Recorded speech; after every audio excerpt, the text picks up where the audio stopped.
Hello students. तो हम लोग पिछले क्लास से देखते आ रहे हैं कि यूनिट्स एंड मेजरमेंट्स। आज 5वां क्लास है, 5th क्लास है हम लोगों का। Application of dimensional analysis. उसमें हम लोग देख रहे थे एप्लीकेशन में। सबसे पहले तो हम लोगों ने देख लिया था कि प्रिंसिपल ऑफ होमोजेनिटी हम लोगों ने देख लिया था। उसके बाद से हम लोग देख लिया था कि डायमेंशनली करेक्ट है, करेक्टनेस देख लिया था, हम लोग चेक कर लिया था। आज तीसरा पढ़ रहे हैं to derive the formula dimensionally. यानी जो फॉर्मूला है काफ़ी वीवीआई टॉपिक हो जाता है। ये जो हम लोगों का टॉपिक होता है ये वीवीआई टॉपिक हो जाता है, ठीक है। आइए आज हम लोग सबसे पहले देखते हैं, इससे रिलेटेड एक क्वेश्चन देखते हैं। इसमें हम लोग देखेंगे कि जो फॉर्मूला पूछ रहा है वो फॉर्मूला जो है वह किस किस चीज़ों पर डिपेंड करता है। वह जिस जिस चीज़ों पर डिपेंड करता है उसको पहले हम लोग एज्यूम करेंगे और एज्यूम करने के बाद डायमेंशन के हेल्प से उसको हम लोग सॉल्व करने की कोशिश करेंगे। तो ये हम लोग देखते हैं सबसे पहले the kinetic energy of a body. Question number जैसे फर्स्ट अगर हम बात करें तो फर्स्ट क्वेश्चन दिया है कि द काइनेटिक एनर्जी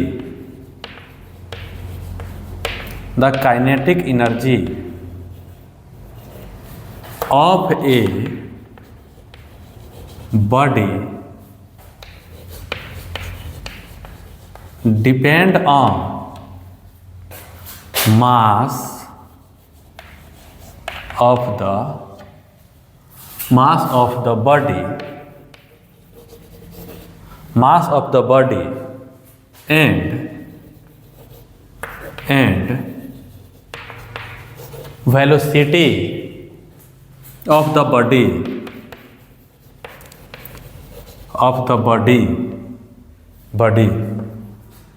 derive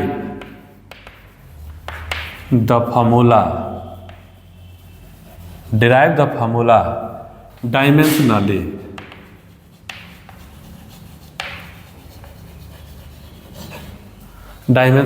थोड़ा देख लेंगे, बोर्ड कट नहीं रहा है। डायमेंशनली ठीक है, डायमेंशनली। अब हम देख रहे हैं कि जो काइनेटिक एनर्जी होता है, अब थोड़ी देर के लिए हम लोग ये मान करके चल रहे हैं कि हमको काइनेटिक एनर्जी का फॉर्मूला याद नहीं है, क्योंकि एज्यूम करेंगे और उसके बाद ही हम लोग इसको सॉल्व करेंगे। आइए हम देखते हैं इसका सॉल्यूशन। तो इसमें लिखते हैं कि लेट बी पावर ऑफ, यानी हम क्या करेंगे, जो जिस पर डिपेंड कर रहा है उसके पावर को कुछ एज्यूम करेंगे। तो let be power of mass को m से डिनोट करेंगे इक्वल टू x। फिर लिखेंगे कि let be power of velocity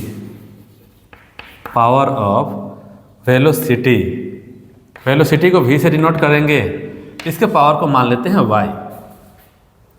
according to question अब देखते हैं, तो काइनेटिक एनर्जी होता है उसको हम लोग के ई से भी डिनोट करते हैं, ई के से भी डिनोट करते हैं।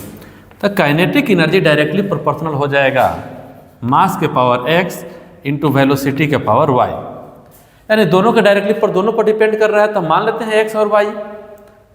और आप लोग जानते हैं कि जब डायरेक्टली प्रोपोर्शनल हटता है तो एक कांस्टेंट आ जाता है। तो काइनेटिक एनर्जी इक्वल टू हो जाएगा k m के पावर x v के पावर y। यहाँ पर एक इक्वेशन के फॉर्म में हमारा आ गया। अब x और y का वैल्यू ढूंढना है हम लोगों को। Where k is constant,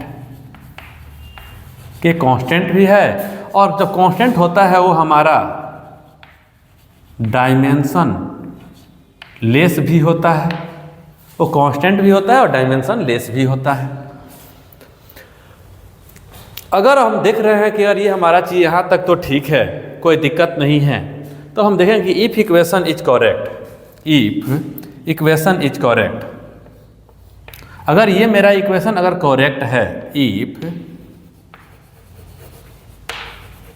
equation is correct, और इक्वेशन करेक्ट है तो हमारा क्या हो जाएगा, LHS, डायमेंशन ऑफ LHS, ये किसका हो जाएगा? डायमेंशन ऑफ RHS के इक्वल हो जाएगा। LHS में क्या है हमारा? तो काइनेटिक एनर्जी है। RHS में क्या है? तो Km के पावर x v के पावर y है। इन दोनों का डायमेंशन निकालेंगे। यहाँ तक तो ठीक है। आगे अगर हम लोग देखें तो काइनेटिक एनर्जी और एनर्जी का डायमेंशन हम लोग निकाल चुके हैं, पहले से हम लोग को मालूम है कि काइनेटिक एनर्जी का जो डायमेंशन होता है वह होता है mL2T-2। उसके बाद देखते हैं K जो है हमारा यह कांस्टेंट है, और फर्स्ट लेक्चर में ही हमने आपको बताया था ये जो डायमेंशन कांस्टेंट जो होता है ये डायमेंशन लेस होता है, यानी इसका ना कोई यूनिट होता है। जब यूनिट नहीं होगा तो इसका डायमेंशन भी नहीं होगा। आइए चेक करते हैं। m क्या है? तो मास है भाई, कोई बात नहीं, मास है। मास के पावर x यहाँ रख लेते हैं। दूसरा अगर हम देख रहे हैं तो v क्या है? वेलोसिटी है। वेलोसिटी का डायमेंशन होता है LT-1। पावर कितना दे दिया है? y।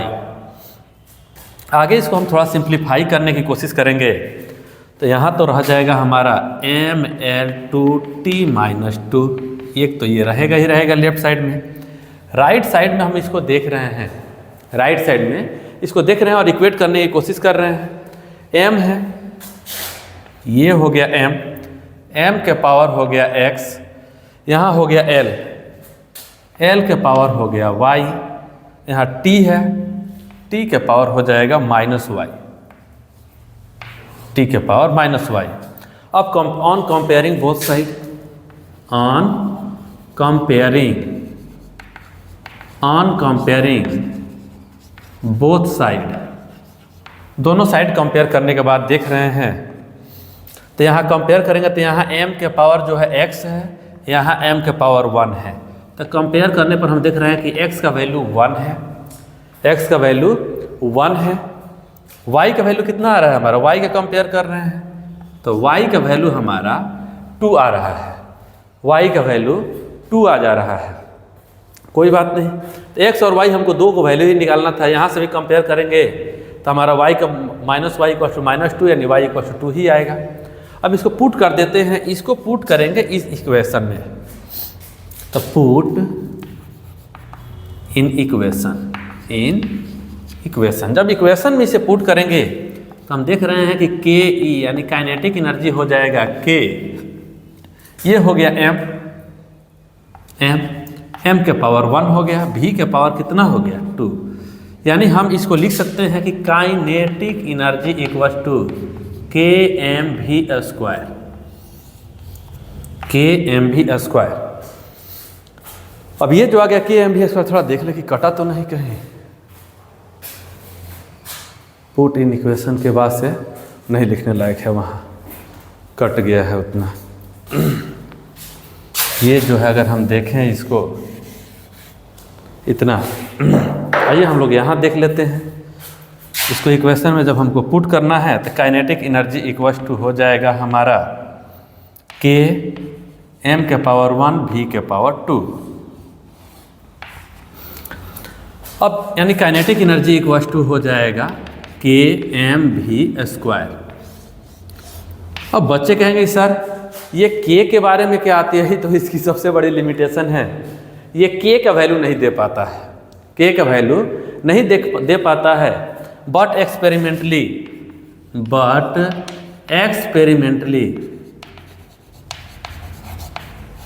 इसको एक्सपेरिमेंटली देखा गया है कि K का वैल्यू जो होता है 1/2 होता है। इसलिए अगर हम काइनेटिक एनर्जी की बात करें तो हो जाता है 1/2 mv², 1/2 mv²। तो इसे नोट कर लीजिए, फिर आगे हम लोग देखते हैं, देखते हैं।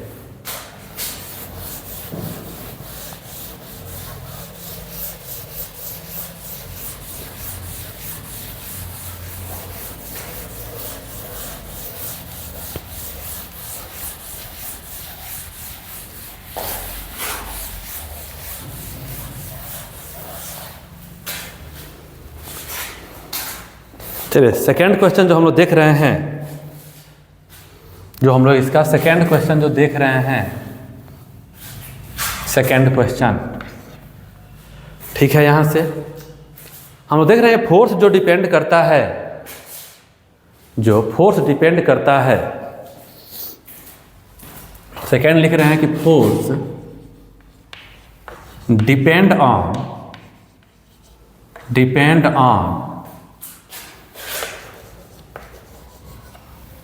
Mass of the object, mass of the body लिख लेते हैं, mass of the body and acceleration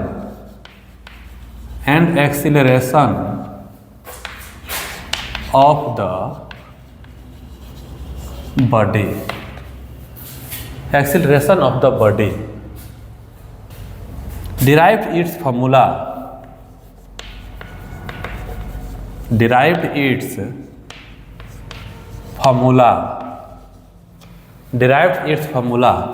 dimensionally,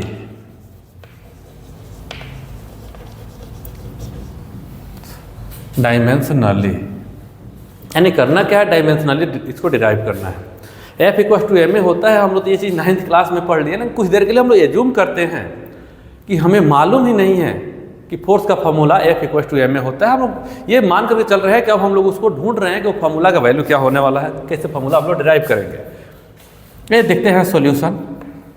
same late B, क्या करेंगे इसमें, मास पर डिपेंड करता है, मास पर डिपेंड करता है और एक्सीलरेशन पर डिपेंड करता है, यानी इन दोनों का पावर हम लोग ढूंढेंगे।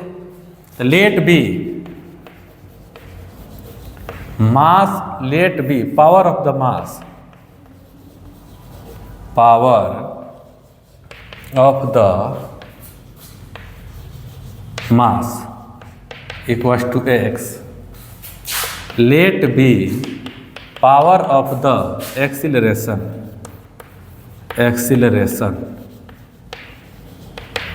इसको मान लेते हैं, एक्सीलरेशन को ए से डिनोट करते हैं, मान लेते हैं वाई।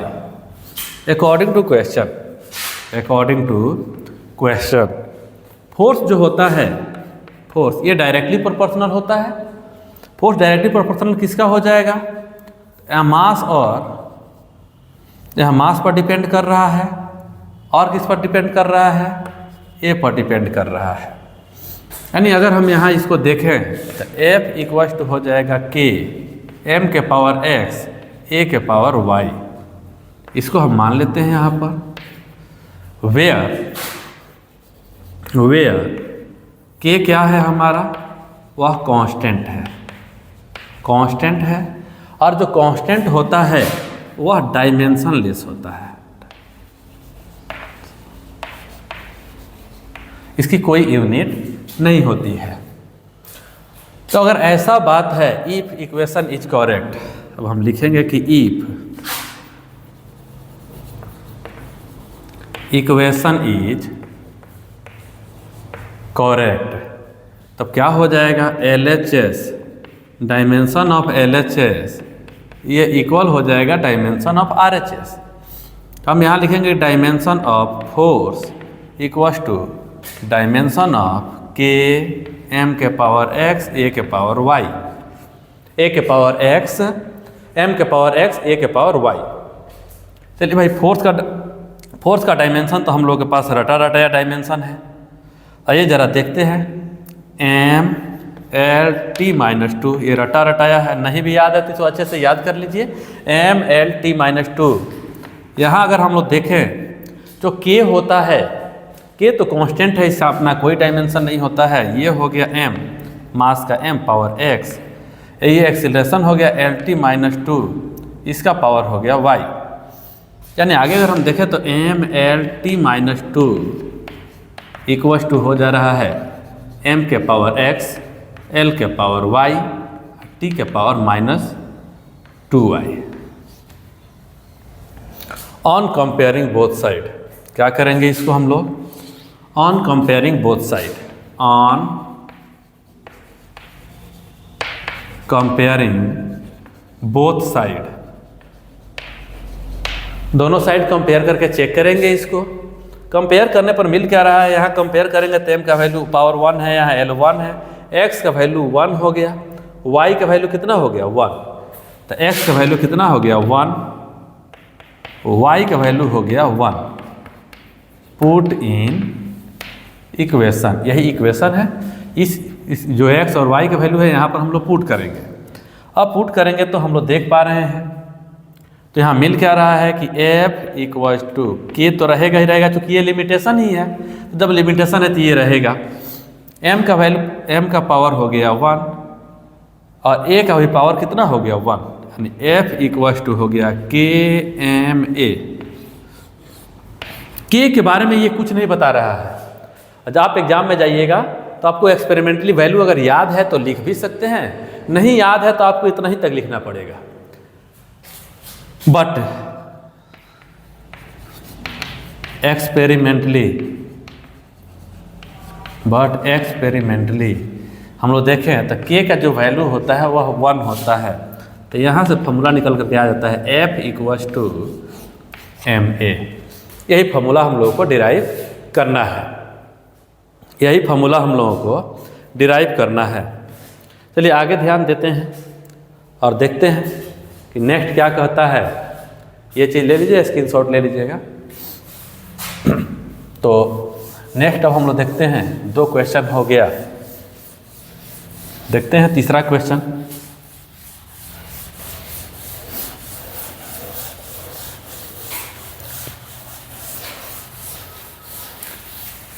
आपको इस चैनल पर सिर्फ और सिर्फ क्वालिटी ऑफ एजुकेशन की ही बातें होंगी।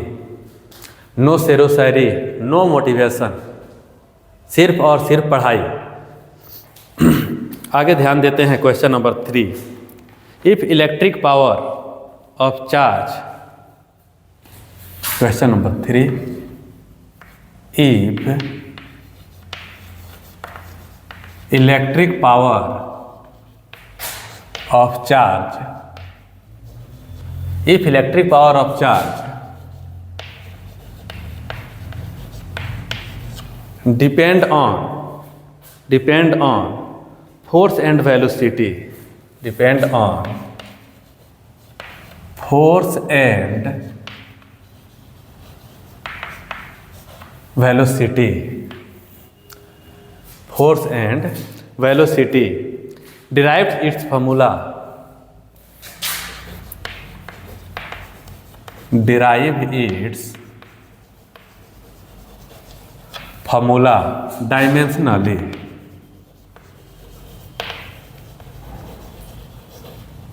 डायमेंशनली। आइए हम लोग आगे ध्यान देते हैं। Let be power of, let be power of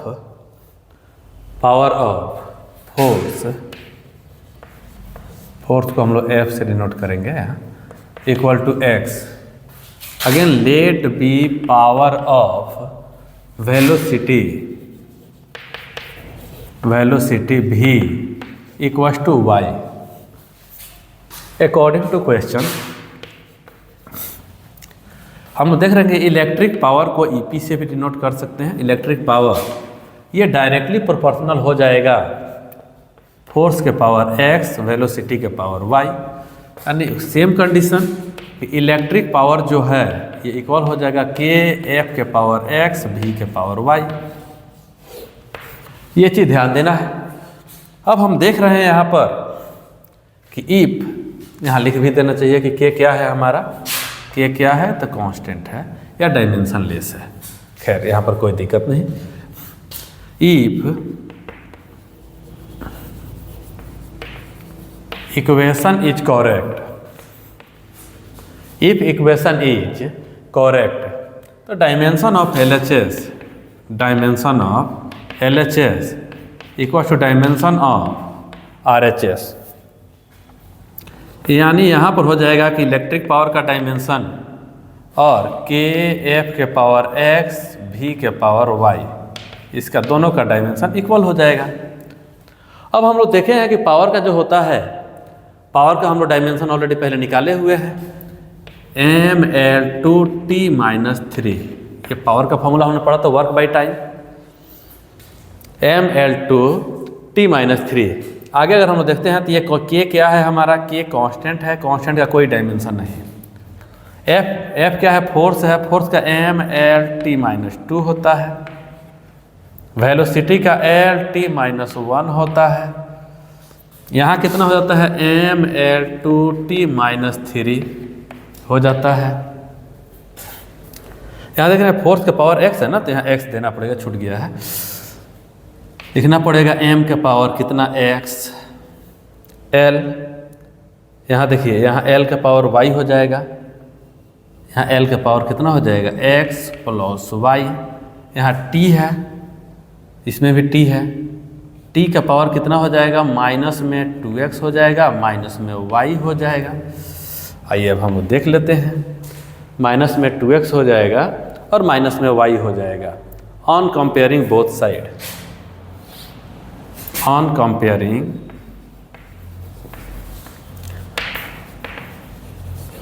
both side, on comparing both side, दोनों तरफ कंपेयर करने पर हम लोग देख पा रहे हैं।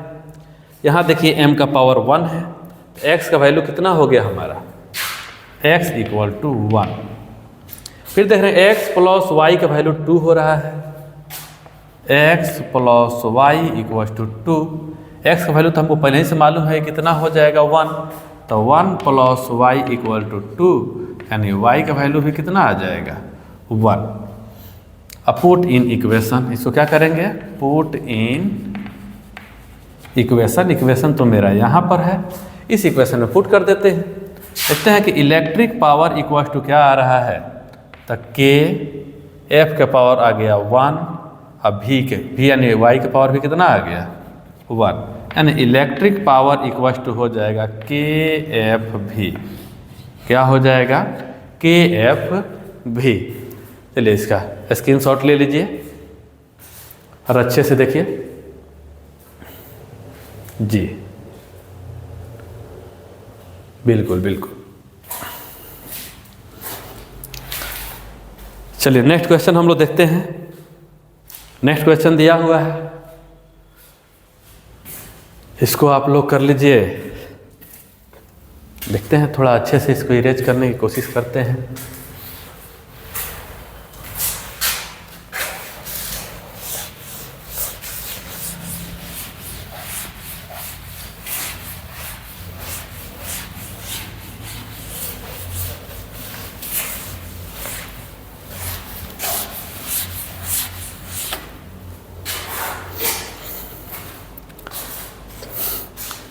आइए एक दूसरा क्वेश्चन देख लेते हैं,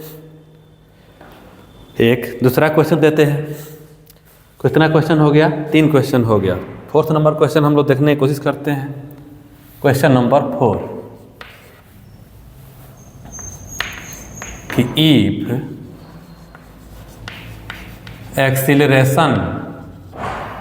acceleration is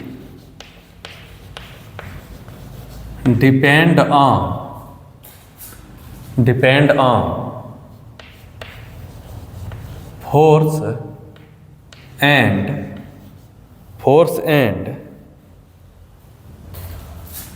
mass of the body,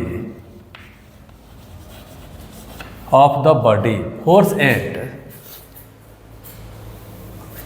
and mass of the body derive its formula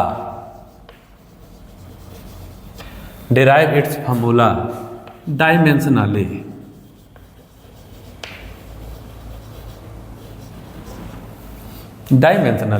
वही F = ma हम लोग प्रूफ करके देखे थे। यहाँ पर चेक कर रहे हैं कि एक्सीलरेशन जो होता है, एक्सीलरेशन का डायमेंशन हम लोग निकाल रहे हैं। देखते हैं क्या आ रहा है, कितना आ रहा है। आइए देखते हैं सॉल्यूशन।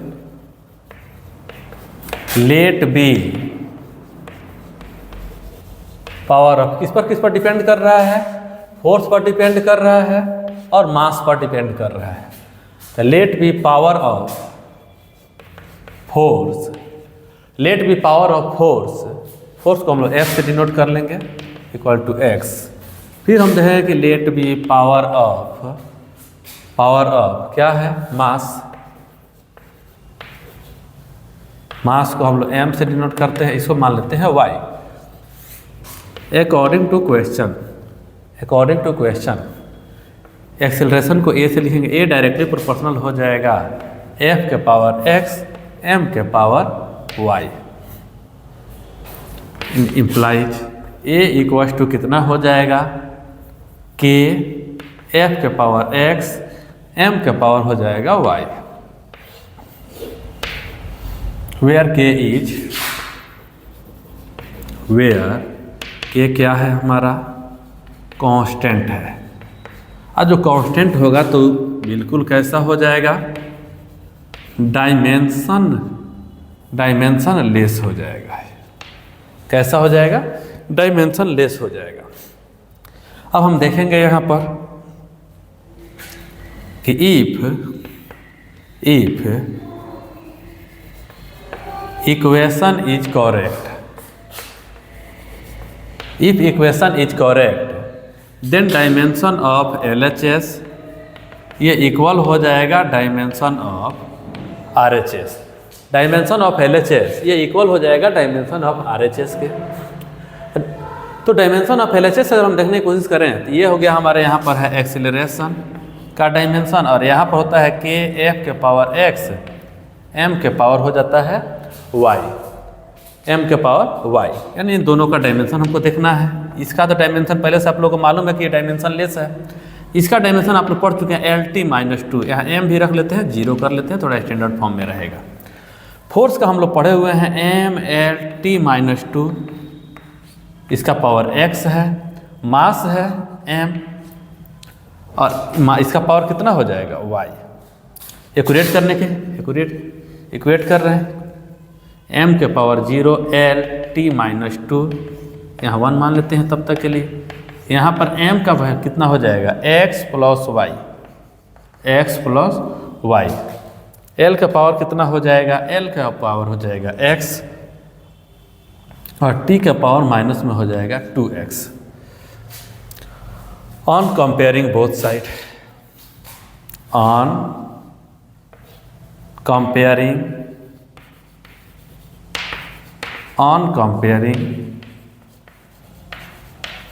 बोथ साइड, दोनों साइड कंपेयर करके चेक करते हैं। यहाँ देखिएगा x इक्वल्स टू 1, l का पावर x है, यहाँ पर 1, l का वैल्यू हो जाएगा x का वैल्यू हो गया 1। यहाँ देखिए x प्लस y का वैल्यू हो जाएगा 0, x प्लस y का वैल्यू 0, तो x का वैल्यू तो हमको पहले से मालूम है, यानी कितना हो जाएगा कि 1 प्लस y इक्वल्स टू 0, यानी y का वैल्यू कितना आ जाएगा, -1। इसको हम लिखेंगे कि पुट इन इक्वेशन। अगर इसको इक्वेशन 1 माने हैं तो लिख सकते हैं कि इक्वेशन 1। आइए हम लोग देख लेते हैं कि यहाँ से एक्सीलरेशन का फॉर्मूला निकल कर क्या आ रहा है, कि f के पावर कितना है x, तो x का वैल्यू हमारा आ रहा है 1, m का पावर आ रहा है -1, क्योंकि y का वैल्यू हमारा -1 आया हुआ है, तो हम लिख सकते हैं a equals to k f upon m। But experimentally वही बात, बट एक्सपेरिमेंटली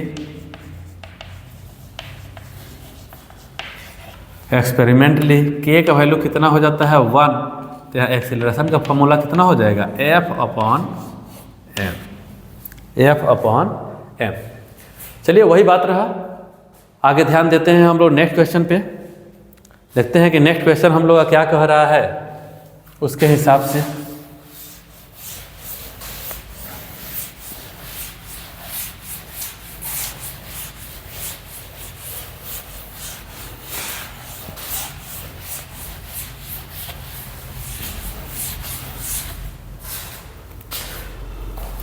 तो नेक्स्ट क्वेश्चन हम लोग देख रहे हैं, यहाँ तक तो हो गया है। देखते हैं और कौन सा क्वेश्चन बचा हुआ है, थोड़ा देख लें क्वेश्चन।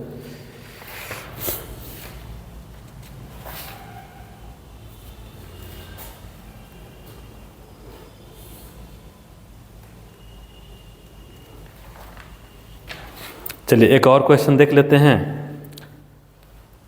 कि time period of a pendulum, कितना क्वेश्चन हो गया हम लोगों का, 4 हो गया। 5 नंबर क्वेश्चन है ये कि time period of a pendulum time period of a pendulum depend on mass of Bob,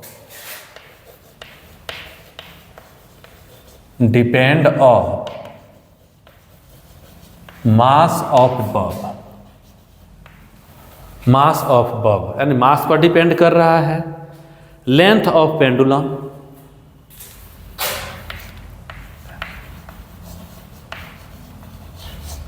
length of pendulum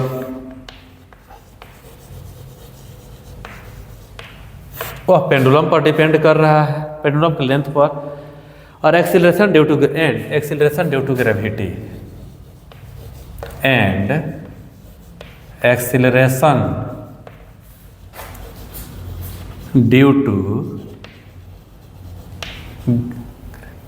gravity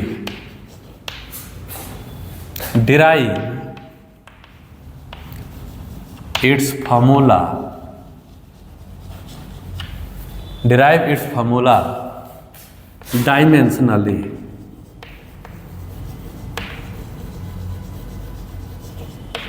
take K as constant।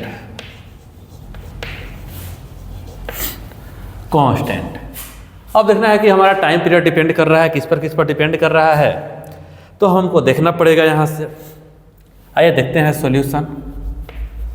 थोड़ा सा कैलकुलेशन तो है इसमें, फिर भी ट्राई करते हैं। लेट बी, ठीक है, डिपेंड किस पर करता है, डिपेंड ऑन मास पर डिपेंड कर रहा है, उसके लेंथ पर डिपेंड कर रहा है और एक्सीलरेशन ड्यू टू ग्रेविटी के ऊपर वो डिपेंड कर रहा है। ये 3 पॉइंट पर वो डिपेंड कर रहा है। तो let be power of mass, let be power of mass को m लिखेंगे, उसको मान लेते हैं x। फिर लेट बी से मुझे ये जूम करते चलिए, अब लेंथ का पावर क्या मानेंगे, पावर ऑफ लेंथ को हम लोग यहाँ L लिख लेते हैं, कोई दिक्कत नहीं है। उसको मान लेते हैं y। तीसरा का एक्सीलरेशन ड्यू टू ग्रेविटी पर डिपेंड कर रहा है, dt acceleration due to gravity, उसका पावर को x y, इसको क्या मान लेते हैं z। आइए कैलकुलेशन करते हैं इसको अकॉर्डिंग टू क्वेश्चन। ये हो जाएगा हमारा कि टाइम पीरियड जो है ये डायरेक्टली प्रोपोर्शनल हो रहा है मास के ऊपर, मास, लेंथ और g।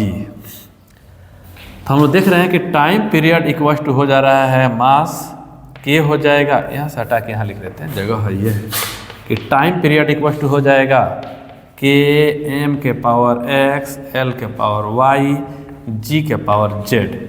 इतना डिपेंड कर रहा है। और हम लोग क्वेश्चन में देख लिए हैं कि क्या है, हमारा कांस्टेंट है यानी डायमेंशन लेते हैं। इफ